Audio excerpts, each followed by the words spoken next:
함께하며 여러분의 내일을 응원합니다. 성공을 부르는 좋은 습관, 성공예감 이대호입니다.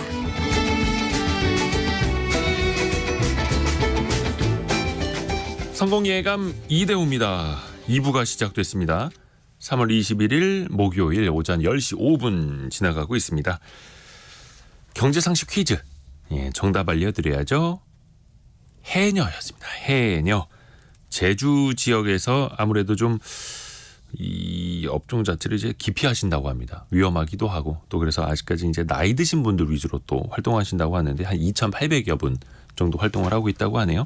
그래서 조금 더 진흥할 수 있는 그런 정책들도 지역에서 내놓고 있다라고 하는 그런 이야기 전해드렸고요. 자, 해녀 직업을 맞춰주신 분들 많이 계십니다. 또 사연 또 많이 보내주셨고요. 아까 까먹었다. 이거 없어졌네.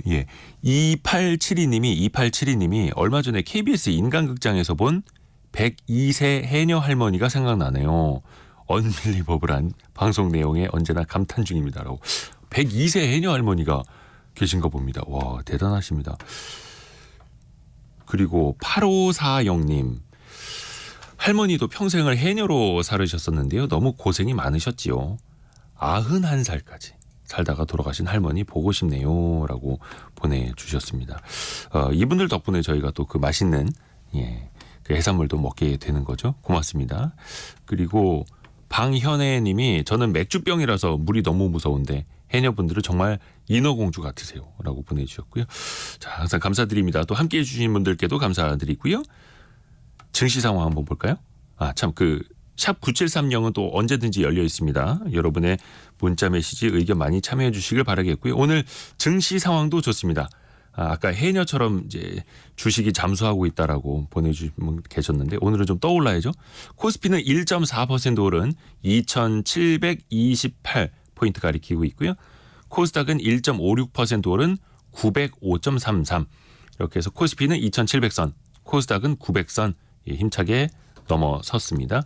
그리고 오늘도 삼성전자가 한 2% 안팎 강세고요. SK하이닉스는 6.4%나 급등을 하고 있네요.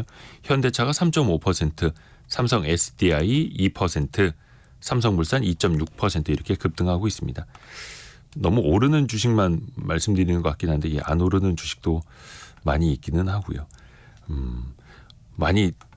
주식도 많이 오르고 돈도 많이 모였으면 하는데 일단 나에게 들어오는 돈부터 모이는 돈부터 잘 관리하는 게 중요하죠. 5663님 돈줄 상담소 시작하기도 전인데 벌써 식은땀이 나온다고.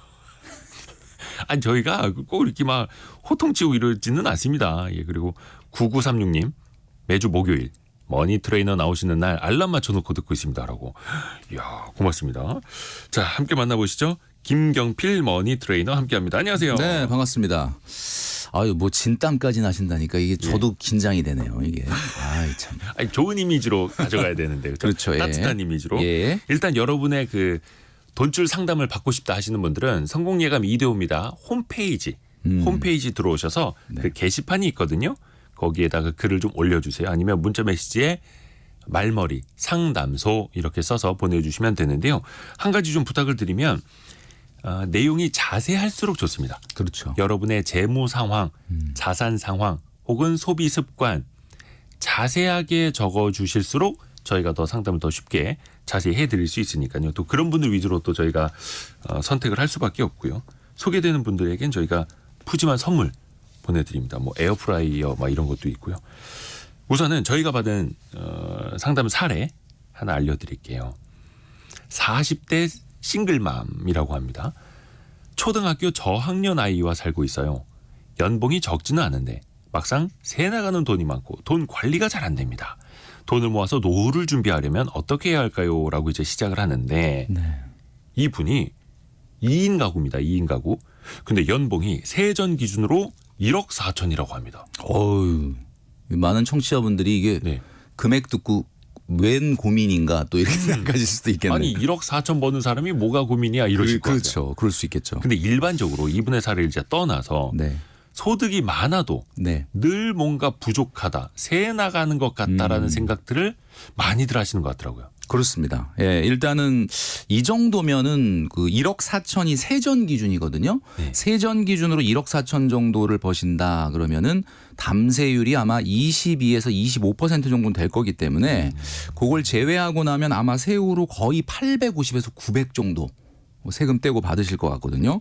상당히 사실은 소득이 높은 편이다라고 볼 수 있죠. 우리나라에서 근로자들을 기준으로 2022년도 조세 현황을 가지고 나온 통계를 보면은 연봉 1억자가 상위 6%입니다.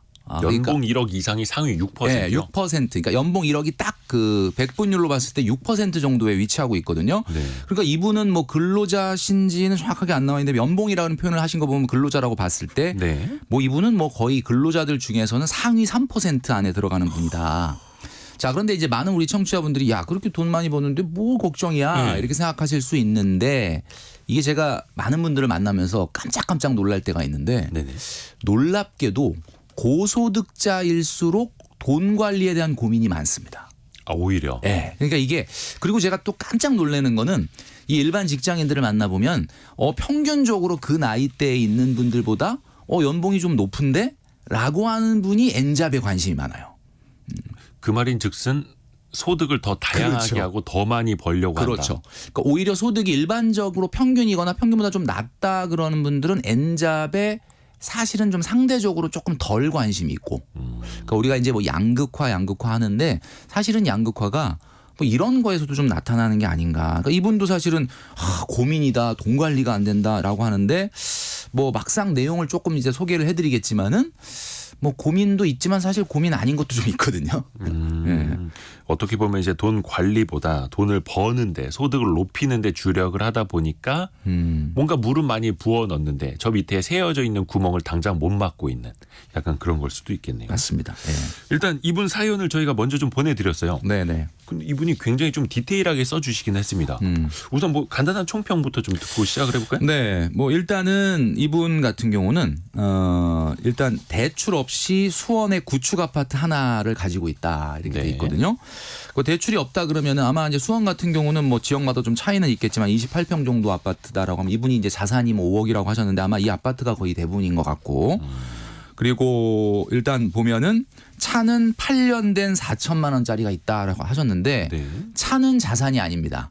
그러니까 이제 많은 분들이 자꾸 차를 이 자산으로 자꾸 개념으로 생각하시는데 네네네. 어차피 차는 내구재로서 소비를 해버린 거죠. 그리고 이게 조금씩 그 비용이 나가는 거고 지금 당장 내가 그 차를 팔고 뚜벅이가 되지 않는 한은 이게 자산이 될 수가 없는 거라 머릿속에선 지우시는 게 좋을 것 같고요. 자, 그다음에 이제 뭐 개인연금, 퇴직연금 이런 것들이 있었는데 이건 좀 뽑아서 다 썼다 이렇게 쓰셨고 주식이 국내 주식, 해외 주식 합쳐서 한 4천만 원 정도 있다고 하셨고 근데 이제 이 양육비를 받으시나 봐요. 네. 100만 원 정도. 싱글맘이셔서. 그러니까 이게 850에서 900 정도의 본인 소득 외에도 100만 원이라는 소득이 있으니까 실제 소득은 거의 950만 원이라고 보는데 이 100만 원은 아이의 미래를 위해서 통장에 계속 그냥 쓰지 않고 모아놓고 있다. 이렇게 하셨습니다. 그리고 이제 소비를 보니까 이분이 일단 제가 모든 돈 관리에서 가장 기본은 네. 잘하고 있느냐 안 하고 있느냐는 저축률을 보면 알 수가 있습니다. 우리 청취하시는 많은 분들 저축률이 얼마냐를 보면은 그분이 돈 관리가 일단 기본적으로 잘 되는지 안 되는지를 볼 수가 있는데 네. 이분 같은 경우 뭐라고 하셨냐면 410만 원의 저축을 하고 있다. 그리고 그 안에는 보험이 한 90만 원 정도. 그 안에가 아니라 저축으로 410만 원, 보험으로 한 90만 원 정도 하고 있다. 그러니까 저축이 410만 원이면요. 이분이 자기가 버는 소득 대비해서는 거의 한 48%고 많이 모으는 거 아닙니까? 네, 그리고 그 양육비도 사실은 100만 원 저축하고 있다 그랬으니까 그것까지 저축으로 따져서 계산을 총량으로 해보면 53% 정도 저축을 하는 거예요. 자, 그러면 여러분 어떻게 생각하십니까? 일단 저축률 자체가 네. 절반 이상을 하고 있다라는 것은 이분이 일단 기본적으로 돈 관리가 아주 엉망인 분은 아니라는 거예요. 네. 그러니까 이분이 약간은 어떻게 보면 고민이라고 얘기를 하는데 사실은 뭐 많은 분들이 듣기에는 이건 뭐 자기 자랑인가 돈 많이 번다 이런 생각을 하실 수도 있지만 사실은 이제 이분은 진짜 고민이라서 보낸 거란 말이에요. 네네. 근데 제가 봤을 땐 기본적으로 너무 큰 고민은 하실 필요 없지 않을까. 저축이 일단 50% 정도가 된다는 것은 돈 관리는 이제 기본적으로 되고 있는 분이다. 아하. 근데 이제 조금 걱정이 본인이 이제 이 저축을 뺀 나머지를 거의 다 소비하고 있는 거 아닙니까? 그러면 2인 가구가 지금 이제 뭐 양육비 이런 거 다 포함해 가지고 거의 한 450에서 490까지 쓰고 있는 거예요. 그럼 어떻게 생각하십니까? 이 2인 가구가 소비는 많다. 490 가까이 최대로 쓰고 있다면 어떤가? 그러면 좀 많이 쓰고 있는 거죠. 소득도 많고 저축도 많고 소비도 많고. 소비도 많아요. 그러니까 저축을 나무랄 정도로 적게 하는 분은 아니지만 이제 소비가 이제 아마 본인도 그런 생각을 아마 하시는 것 같아요. 그래서 일단 제가 봤을 때는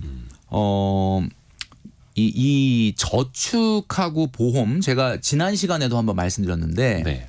이분이 모아놓은 게 별로 없다. 그리고 조금 젊었을 때 돈을 좀 펑펑 썼다. 이런 이야기를 하셨거든요. 스스로. 네, 스스로. 그럼 한번 제가 총평을 해보면 40대 싱글맘인데 지금 자산이 한 5억 있는 거예요. 근데 이 5억은 그 사이에 뭐 집값이 오르고 내리고도 있었겠지만 사실 실질적으로 봤을 때는 젊었을 때 펑펑 썼다라는 말이 어느 정도 맞기는 해. 왜냐하면 본인이 이렇게 고소득인데 40대라고 한다면 뭐 40대 초반인지 후반인지는 밝히지는 않으셨지만 네네. 일단 경제활동이 보통 여성들 같은 경우 20대 한 중반부터 시작된다고 봤을 때는 네. 경제활동이 뭐 15년 이상은 됐을 거라고 보거든요. 그렇다고 봤을 때는 뭐 이렇게 제가 봤을 때는 고소득에 비해서는 자산이 그렇게 높은 편이 아니기 때문에 그래서 이제부터 조금 돈 관리를 잘하려고 하다 보니까 돈 걱정이 좀 되고 있는 게 아닌가라는 생각을 합니다. 뭔가 칭찬만 나오는 줄 알았는데 약간 혼줄도 나옵니다. 네. 예. 근데 우리 청취자분들이 이 사연을 들으면서 아마 생각하시겠지만 네. 과거에는 돈을 많이 벌면 무조건 돈이 모였어요.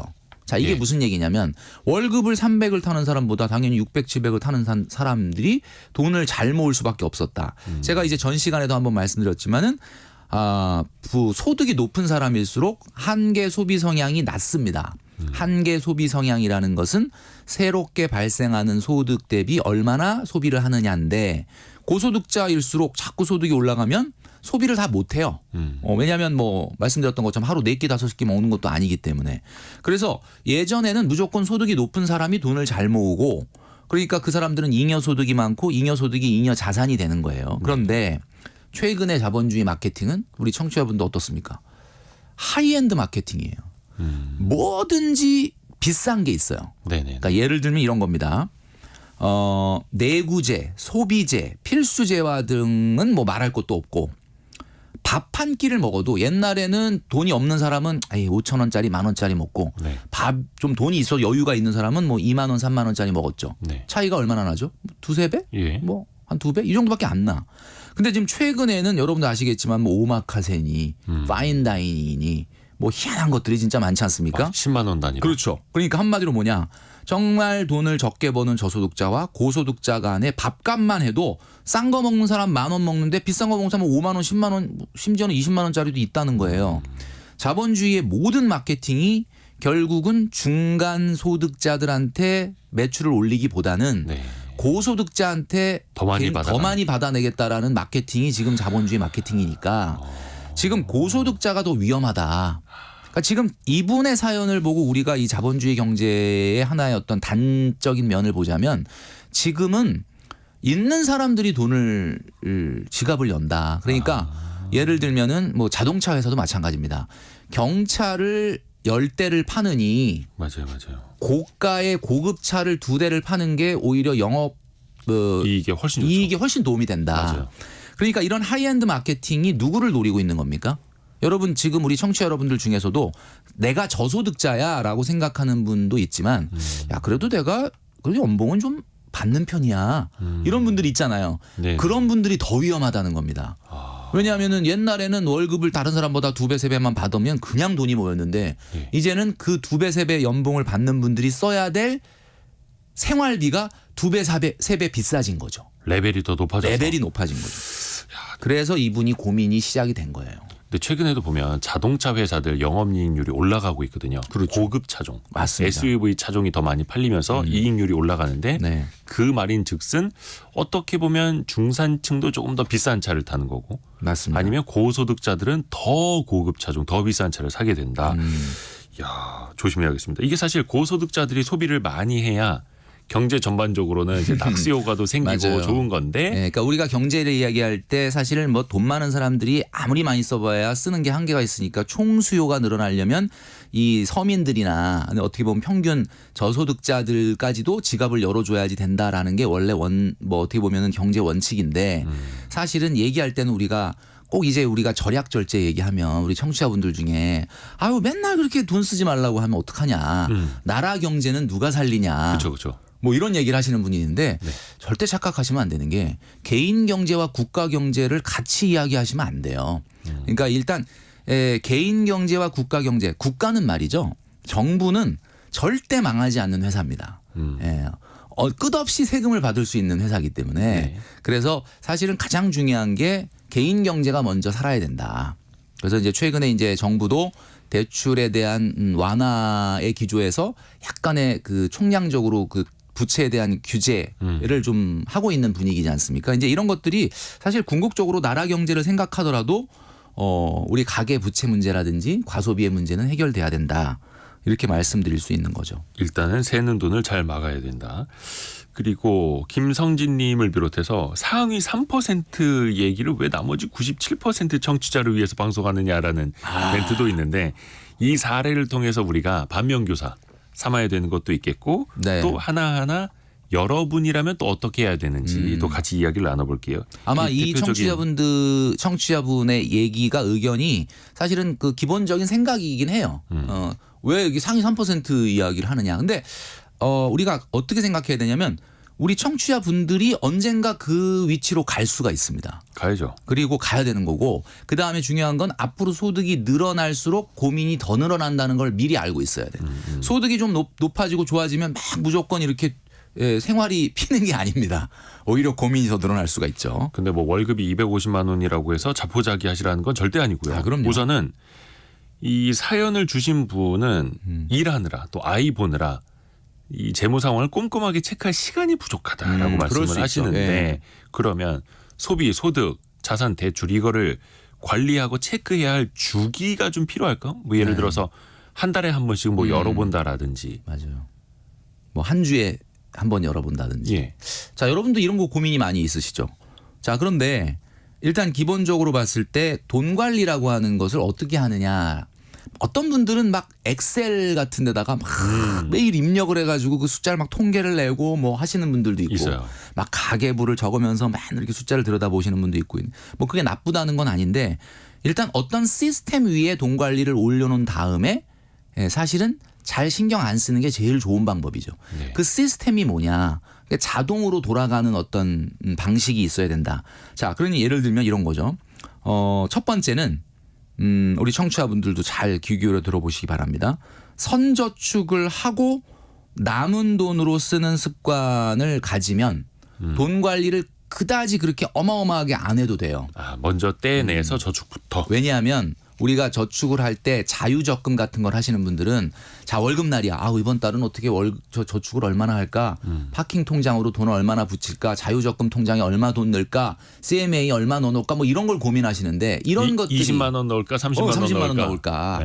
네. 이게 벌써 이제 내가 버는 돈이 왔다 갔다 하거나 또 이제 상여금 때문에 달라지는 분들이 돈 관리 걱정이 많다 보니까 그때 이거 의사결정을 하다 보니까 굉장히 피곤해지는 거거든요. 네네. 근데 그거보다는 그냥 정기적금을 평균치에 맞게끔 해서 선저축이 먼저 월급 받으면 나가도록 하고 남는 예산을 쪼개서 쓰는 방식을 취하시면은 네. 사실은 그렇게 막 돈 관리에 걱정을 할 이유가 없는 거예요. 옛날에 한번 여러분들 잘 생각해 보십시오. 지금 여러분들이 돈을 벌 때가 돈 관리가 힘듭니까? 아니면 옛날에 부모님이 주시는 용돈 타서 쓸 때가 돈 관리가 힘듭니까? 용돈 타서 쓸 때가 돈 관리하기가 편해. 왜냐하면 어차피 한정돼 있으니까. 한정돼 있으니까. 한 달을 3만 원 이내로 그렇죠. 살아야 되니까. 그러면 머리는 명쾌하거든요. 뭐 네. 불편한 건 있을진 모르겠지만. 네네네.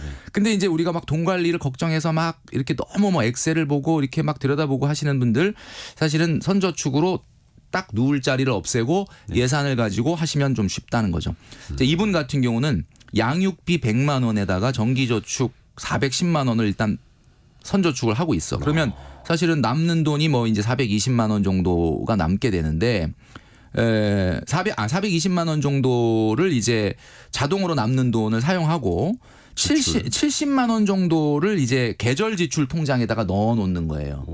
그러니까 70만 원, 자 490만 원 중에 420은 쓰고 70만 원 정도는 계절 지출 통장에 넣어 놓는 거예요. 그럼 월급날 행동을 해야 될 일은 뭐냐면 자동이체로 저축 빠져나간 거 확인하고 네. 그다음에 420만 원을 소비 통장으로 옮기든지 아니면 월급 통장에서 예산 가지고 쓰고 그리고 70만 원은 이제 계절 지출이 있지 않습니까? 네. 제가 전 시간에서 말씀드렸지만은 여행이나 명절이나 이벤트나 이런 어떤 특별한 계절에만 나가는 돈 미리 따로 이렇게 빼놔야 되는 거죠. 이제 좀 있으면 5월 아닙니까? 네. 예, 좀 있으면 5월이면 이제 어떻게 되는 거예요? 가정의 달에? 예, 돈 많이 나가죠. 돈 많이 나가죠. 그러니까 지금 여러분들이 계절 지출을 안 쌓아놓고 있으면 5월에 저축을 깰 수밖에 없는 상황이 생기는 거예요. 네. 자 그리고 이제 요 분이 돈 관리를 걱정하시면서 얘기하셨던 것 중에 하나가 먹는 게 좀 많이 나간다고 얘기를 살짝 하셨더라고요. 여기에. 식비요? 네, 식비 나가는데 예산을 제가 뭐라고 말씀드렸습니까? 우리 청취자분들 이제 잊어버리셨을 수도 있으니까 외식비, 문화 레저비, 그다음에 쇼핑비. 이분 같은 경우는 교육비. 이렇게 네 가지로 나눠서 예산을 나눠 놓으면은 옛날에 우리가 부모님한테 용돈 받아서 쓸 때 머리가 명쾌했던 것처럼 딱 그렇게 사용하실 수가 있는 거죠. 네. 어릴 적에 뭐 문방구 가는 돈 얼마, 떡볶이집 가는 돈 얼마, 하루에 1,000원씩. 이대호 기자님은 그렇게까지 아주 아니 제가 그랬다는 건 아니고요. 네. 근데 이게 참 소비 습관이라는 게 어렵습니다. 왜냐면은 어릴 적부터 이게 구축이 되기도 하고 또 젊은 시절에 쓰던 습관이 또 나이 들어서도 남아 있기도 하고 네네네. 또 그것도 있습니다. 예를 들어서 뭐 반년에 한 번씩 보너스가 나왔다.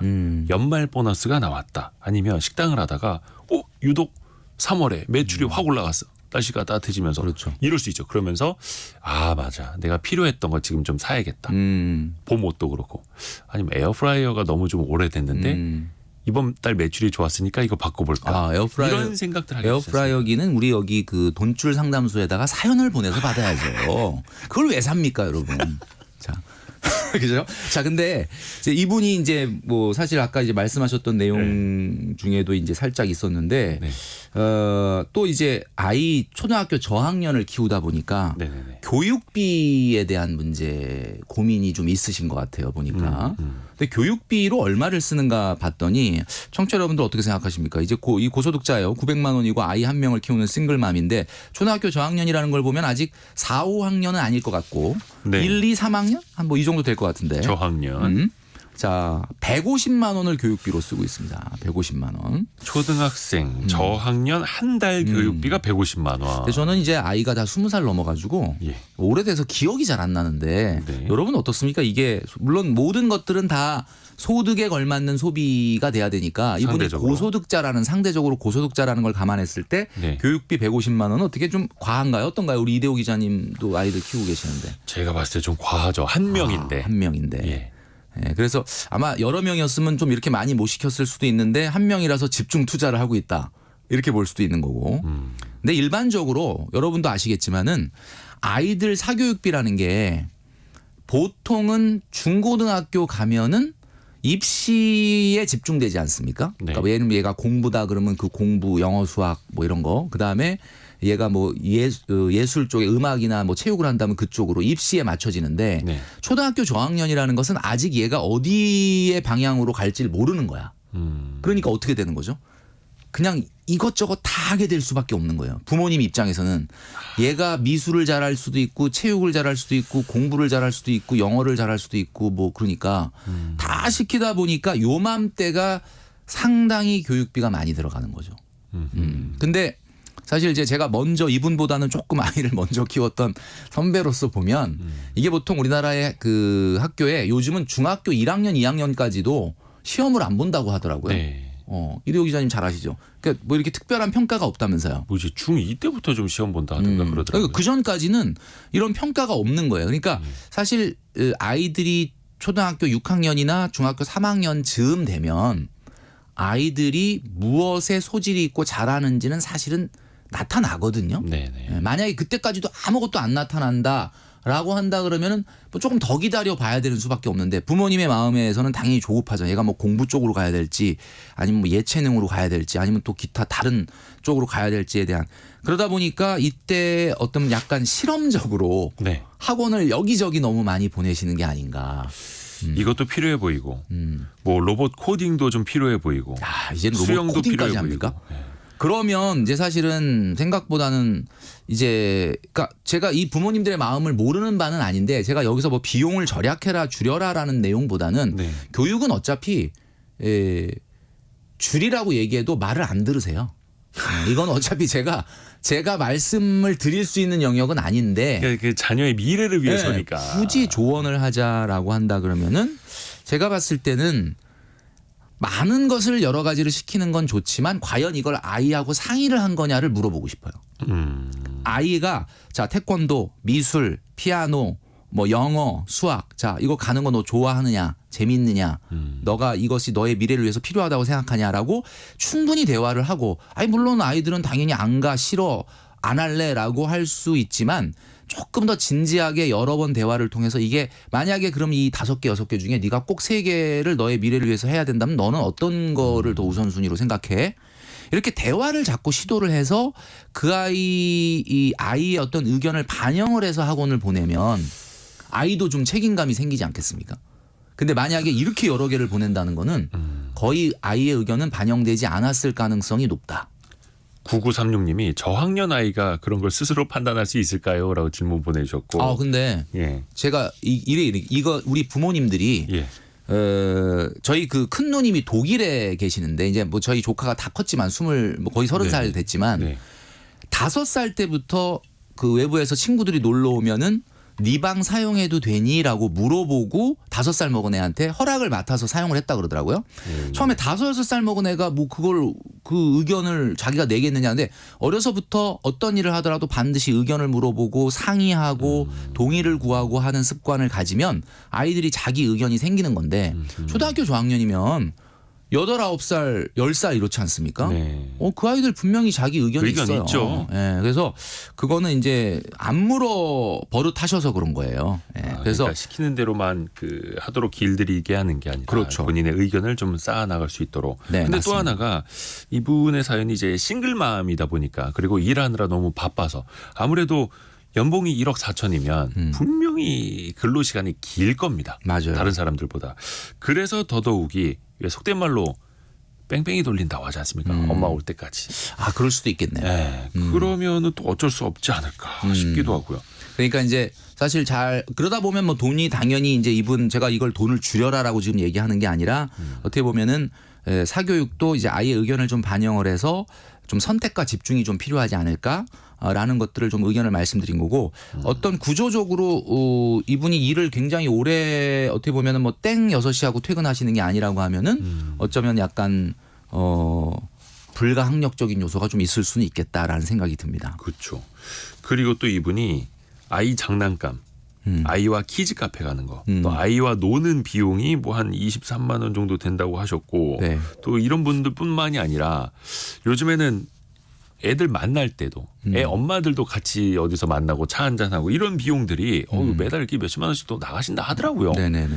이런 건 좀 어떻게 관리해야 되겠습니까? 그러니까 이제 제가 봤을 땐 이분 같은 경우는 이 돈 걱정이 이렇게 일반인들보다 일반적인 사람들 생각할 때는 그게 뭐가 절반이나 고소득을 그렇게 높은 소득을 올려서 절반이나 저축을 하고 있는데 뭐가 고민이야라고 생각하지만 네. 이분이 그만큼 이렇게 디테일하게 잘하고 싶은 욕구나 열정이 있다는 얘기예요. 그래서 굉장히 그런 부분 굉장히 칭찬해주고 싶은데 지금 이렇게 써주신 내용을 보면은 뭐 생필품 15만 원, 교통비 15만 원, 그 다음에 통신비 12만 원 우리가 듣기에 전혀 뭔가 과소비의 어떤 느낌이 드는 항목들이 없어요. 네. 그러니까 제가 봤을 때는 이분은 돈 관리를 하는 것을 조금 더 시스템적으로 딱 아까 제가 말씀드렸던 내용, 그러니까 통장 관리를 통해서 해놓고 너무 과도한 걱정은 하실 필요는 없지 않을까. 그리고 이분이 근본적으로 첫 번째 우리 사연에서 얘기했던 내용 중에 하나가 노후 준비에 대한 걱정을 네. 얘기하셨단 말이에요. 근데 이분이 이렇게 고소득자라는 얘기는 아마 회사나 이런 데서도 아주 일반적인 일을 하시는 분은 아닐 수 있어요. 뭐 예를 들면은 약간은 좀 일반적인 일보다는 전문적인 일을 할 가능성이 있기 때문에 중요한 건 노후 준비라는 건 이분의 사회 활동이나 정년이 연장되는 노력, 자기 개발, 자기 성장에 투자하는 것이 최고의 노후 준비고, 예, 그리고 그 다음이 이제 재테크가 돼야 되는데, 아하. 재테크는 사실은 이분의 입장의 노후 준비에서는 약간 거들 뿐이지 메인은 아니라는 거예요. 그러니까 이분이 일단 기본적으로 본인이 하고 있는 일이 무슨 일인지는 밝혀주시지 않았지만 본인의 일을 좀 더 성장시키는데 노력을 해라라고 말씀드리고 싶고요. 사실 이건 누구에게나 적용되는 그렇습니다. 거네요. 누구나 네. 마찬가지고 네. 뭐 우리 부모님 세대 때는 당연히 재테크가 성공하면 노후가 편안하고 재테크가 실패하면 노후가 불안하고였는데 그런 공식이 있었는데 이제는 사실은 재테크를 성공한다고 해서 노후 문제가 단박에 해결되기는 어려운 시대가 됐거든요. 네. 그러니까 재테크도 물론 중요는 한데 그보다 훨씬 더 중요한 것이 여러분들의 잡이 성장을 해야 되고 여러분들의 비즈니스, 여러분들이 하고 있는 일이 성장을 해야 되는데 거기에 이제 몰두를 하셔야 된다라는 거고요. 아하. 제가 좀 전에 이제 말씀드렸던 것처럼 이분의 고민을 조금 더 해결해 드리기 위해서 통장 3개를 말씀드리도록 하겠습니다. 네네네네. 제가 전 시간에도 살짝 언급을 했는데 통장 3개. 우리 청취자분들 통장을 몇 개를 사용하시는지를 잘 모르겠는데 3개 정도를 쓰라고 말씀드렸죠. 첫 번째 월급 통장. 월급 통장은 월급이 들어오고 거기서 저축이 자동이체로 빠집니다. 네. 아까 이분 같은 경우는 보험료 90만 원에 저축 410만 원이 빠지겠죠. 그다음에 두 번째는 이분 같은 경우도 갑자기 긴급한 경조사나 긴급 필요자금이 나갈 때가 있을 거예요. 네네네. 아이가 뭐 갑자기 병원을 가야 된다든지 이런 경우를 대비해서 제가 뭐라고 그러냐면 예비자금 통장이 있어야 된다라고 했고 이거 따로 통장을 갖고 있어야 됩니다. 저수지. 통장. 네. 기억나시죠? 저수지 통장. 저수지 통장은 수위가 중요해요. 수위. 너무 많이 꺼냈어가지고 저수지가 바닥을 드러내면 어떻게 되는 겁니까? 말라버렸어요. 네, 말라버리면 안 되니까 뭐 상여가 나온다, 수당이 좀 더 나왔다, 여유가 있을 때 월급 쓰지 말고. 받았을 때 그 달에는 무조건 그 저수지 통장의 수위를 채워주셔야 되는 거죠. 그걸로 바로 에어프라이어 살 게 아니라 그렇죠. 저수지 통장에 넣어놔라. 그렇죠. 그리고 저수지 통장의 수위는 제가 뭐라고 그러냐면 월소득 평균 1배 정도. 그러니까 이분 같은 경우는 한 7, 800 정도가 예비자금 통장에 있으면은 웬만한 긴급 지출에 대해서는 대비할 수가 있다라는 거죠. 그리고 아까 말씀드렸죠. 이분이 1년에 적어도 한 7, 800만 원 정도는 여행이나 뭐 이런 이벤트에 사용하신다라고 썼어요. 네. 1년에 한 번 정도는 여행을 갈 생각이고 동남아 300, 미국, 유럽 1000만 원 정도는 예상하고 있고 번갈아 갈 예정이다. 그러면 한 번은 한 1000만 원 정도 들여서 가고 한 해는 네네네. 한 해는 한 3, 400만 원 들여서 가고 그러면 1년에 700 아닙니까? 그렇죠. 700, 800. 그러니까 제가 말씀드렸던 1년에 계절 지출 통장에 넣어놔야 될 그 계절 지출 통장의 수위는 월 소득의 1배예요. 이것도. 아하. 그럼 이분 같은 경우 한 800, 900이죠. 800, 900 중에 여행 경비가 한 700 정도 되는 거니까 예를 들면 얼마 정도를 매달 통장에 계절 지출 통장에 넣어놔야 되느냐.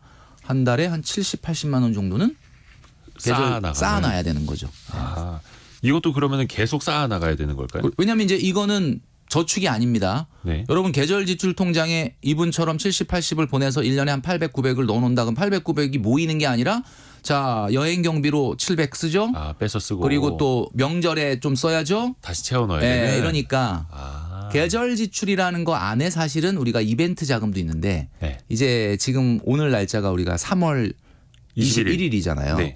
이제 좀 있으면 4월이고 곧 5월 가정의 달이 돌아오는 5월 가정의 달에는 이벤트가 많아요. 예, 아시겠지만은 아마 그때 가면 제가 또 다루게 될 거 가능성이 높겠지만 미리 얘기를 드리면 여러분들 이제 2024년도 1분기 지나면서 한번 생각을 해보면은 이 사실 봄과 여름이라는 계절이 과소비의 계절이거든요. 1월, 2월, 3월에는 사실 그렇게 돈 쓸 일이 없어요. 네. 야외 활동 별로 안 네, 합니다. 그런데 이제 막 봄에 꽃 피고 또 바깥에 나가고 싶지 않습니까? 네네네. 거기다가 또 5월 되면은 가정의 달 어린이날 있죠. 어버이날 있죠. 또 뭐 있죠? 스승의 날 있죠. 스승의 날도 있고. 네, 그리고 뭐 부부의 날도 있고요. 좀 분산하면 안 됩니까? 네. 뭐. 아, 이거 왜 이렇게 5월에 다 몰려 있는 건지. 이런 것들이 계절 지출 통장에 미리 세이브가 돼 있는 상태에서 대비가 돼 있어야 되는데 네. 아무것도 안 하고 있다가 가서 그냥 5월에 아이고 큰일 났네 이러면은 이게 낭패가 될 수밖에 없는 거죠. 그래서 미리미리 이것도 계절 지출과 예비자금 통장과 월급 통장을 분리를 해놔야 된다. 네. 그러면 그 카드값 자동이체로 빠져나가는 거는 그냥 월급 통장에서 월급 빠져나가는 통장에서 걸로. 하셔도 되고 통장이 여유가 있으신 분은 소비 통장을 따로 만들어서 그걸로 옮기셔도 돼요. 근데 요즘은 뭐 통장을 막 만드는 게 막 너무 제한이 있다 보니까 있는 통장에서 하신다면 필수적으로 지금 말씀드린 월급 통장, 예비자금 통장, 계절 지출 통장 요 세 가지는 꼭 있으셔야 된다. 아하. 이런 말씀을 드립니다. 중요합니다. 그리고 또 하나가 일단은 아까 돈을 모으는 것도 중요하고 그리고 정년 연장을 통해서 평생 그 노후 준비를 미리 해놓는 것도 중요하다라고 해놓으셨는데 지금 이분 같은 경우에는 30에서 50만 원짜리 적금을 여러 개 들고 있다고 합니다. 근데 이걸 하나로 합치고 싶다라는 또 생각도 하시더라고요. 예.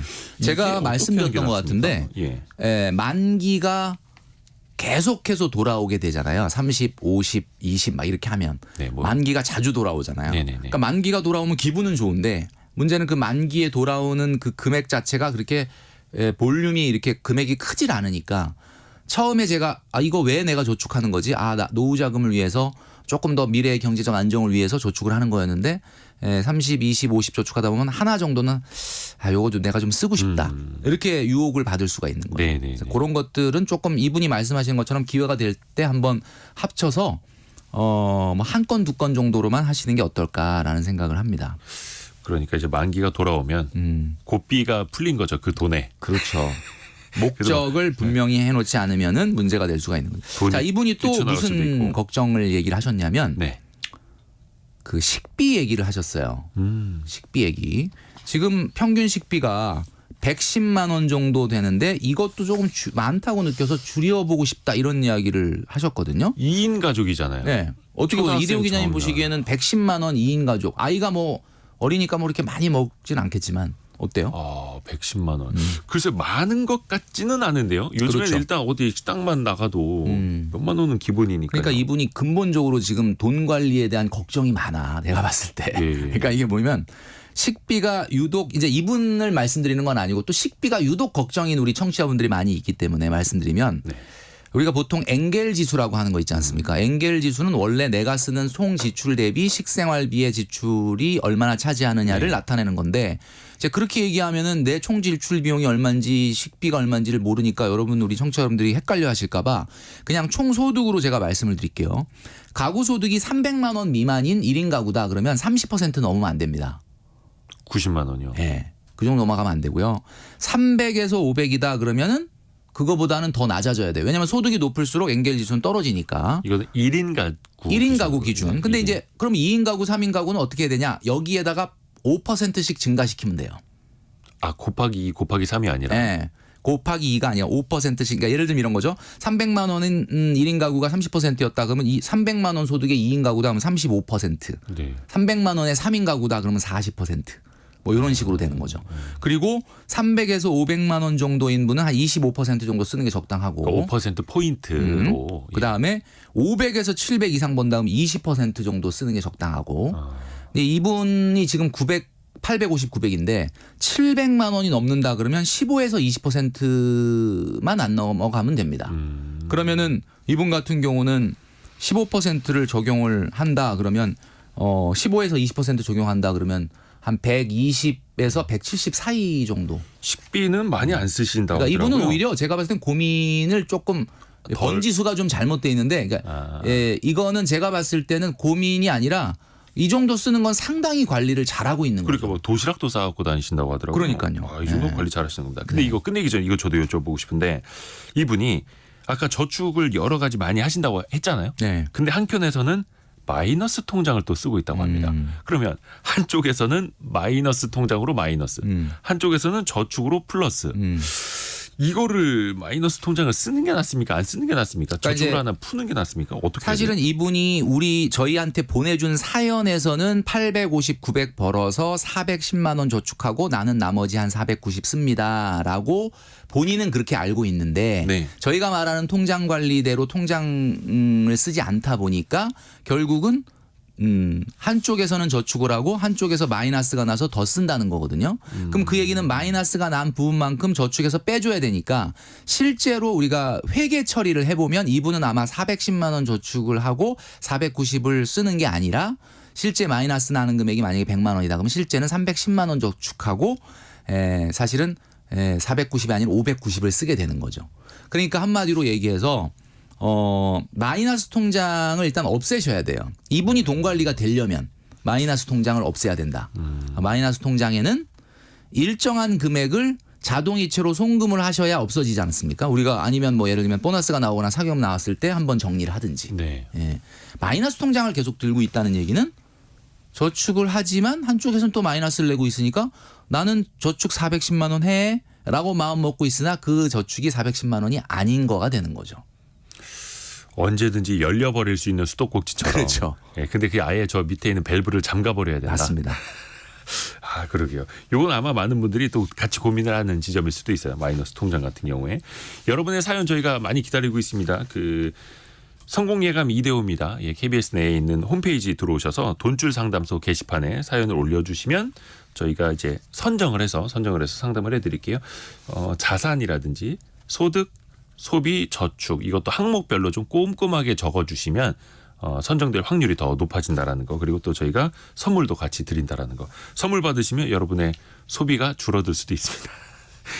김경필 머니 트레이너와 함께했습니다. 고맙습니다. 네, 감사합니다. 라디오 정보센터 다녀옵니다. 오는 2분기에 적용될 전기요금이 현 수준에서 동결됩니다. 한국전력은 2분기에 적용할 연료비 조정 단가를 현재와 같은 킬로와트 시당 5원으로 적용한다고 밝혔습니다. 북한이 해킹과 사이버 공격을 통한 금전 탈취로 전체 외화 수입의 절반을 조달하고 이 자금으로 핵무기 등 대량 살상무기 개발 재원의 40%를 충당했다고 유엔의 전문가들이 평가했습니다.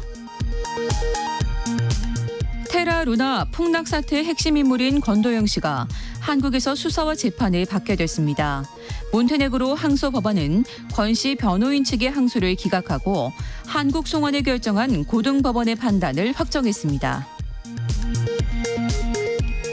공인중개사무소 신규 개업이 줄고 휴폐업은 늘면서 전국에서 영업 중인 중개업소 수가 계속 줄어들고 있습니다. 한국공인중개사협회에 따르면 전국의 중개업소는 11만 4천여 곳으로 줄어 2년 6개월 만에 가장 낮은 수준으로 집계됐습니다. 지금까지 라디오 정보센터 뉴스 정한나였습니다. 애프터 서비스 시간으로 갑니다. 오늘은 곽지현 리포터와 함께합니다. 안녕하세요. 네, 안녕하세요. 바로 질문 들어볼까요? 네, 청취자 김성진님, 공시 가격이 뭔가요? 아하, 공시지가 여쭤보시는 것 같은데요. 네, 세금을 내야 되죠. 근데 그 세금을 내는 기준은 뭘로 할 거냐. 그리고 나중에 재개발 같은 거 할 때 토지 수용하게 되는데 그러면 그 가격은 무슨 기준으로 할 것이냐. 기준이 있어야겠죠. 그렇다고 네. 해서 어저께 거래된 가격, 최근에 거래되는 시가로 하기에는 변동이 상당히 크기도 하고요. 네. 그래서 국토부에서 감정평가사에게 의뢰를 해서 표준 지가를 산정을 하게 됩니다. 네. 그래서 그거를 뭐 세금을 매기거나 수용을 할 때의 기준으로 삼는 그 가격이 되고요. 참고로 요거는 매년 하반기에 조사를 하고요. 12월부터 다음에 2월까지 국민들이 열람할 수 있도록 하고 만약에 이의가 있다면 그 신청을 또 받아들일지 여부를 또 판단을 해서 매년 3월에 확정이 되게 됩니다. 국토교통부 홈페이지 공동주택 가격 열람 메뉴 들어가 보시면은 본인이 살고 계시는 지역도 공시지가를 찾아볼 수 있습니다. 네. 이어서 1877번님은 김 수출을 얼마나 하고 있나요? 다른 나라에서는 김 생산 안 하나요? 이렇게 문자 보내셨는데요. 이 해양수산부에서 따르면은 그 우리나라 김 수출액 지난해 12월 기준으로 1조 원을 넘었습니다. 그러니까 이 수산식품 수출 역사상 최고 실적을 낸 거고요. 수산업계에서는 그래서 김을 검은 반도체다 이렇게 부르고 있죠. 그 정도로 김 수출액은 최근 10년 동안 연평균 8%씩 성장하고 있습니다. 미국, 중국, 일본 또 중동으로 수출하고 있는데 그렇다고 또 김을 대규모로 생산해서 상품화하는 나라는 우리나라만이 아니라요. 또 중국도 있고 일본 이렇게 세 나라뿐입니다. 그러니까 이 중에 우리나라 생산 기반이 정말 압도적으로 우세하고 있는데 지난 2022년 기준으로 전국의 김 양식 면적을 보면 635제곱킬로미터예요. 그러니까 이거는 여의도 면적의 218배 규모인 거죠. 어마어마한 거죠.